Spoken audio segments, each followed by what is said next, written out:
what's really interesting is like working on the mining side of the Bitcoin industry. It's like watching all of these actors just basically like not drop everything, but just like everyone's hauling ass right now, trying to find a way to host these machines, trying to find a way to place them.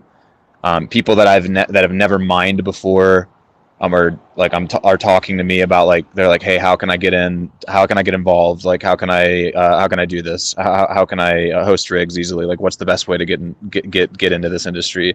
And so like, one of the inspiring things for me is like in this migration, you're having all of these actors who have been waiting for an opportunity like this and they're jumping for it.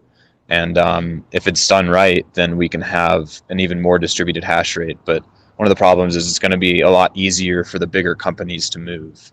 They're going to have like Bitmain's already scouted out like thousands of megawatts of space and all around the United States. And so the guys with the deep pockets and the connections are going to be able to secure infrastructure quicker and also power sources quicker.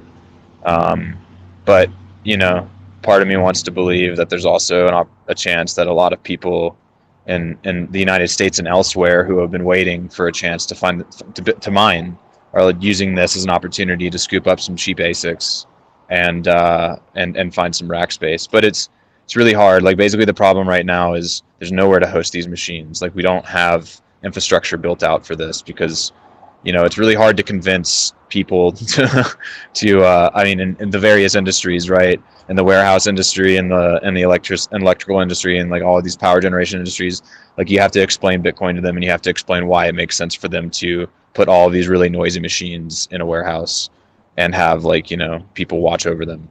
And there are a lot of logistical problems too with just like getting the machines over to the United States and sourcing labor too to build the rack space and all that stuff.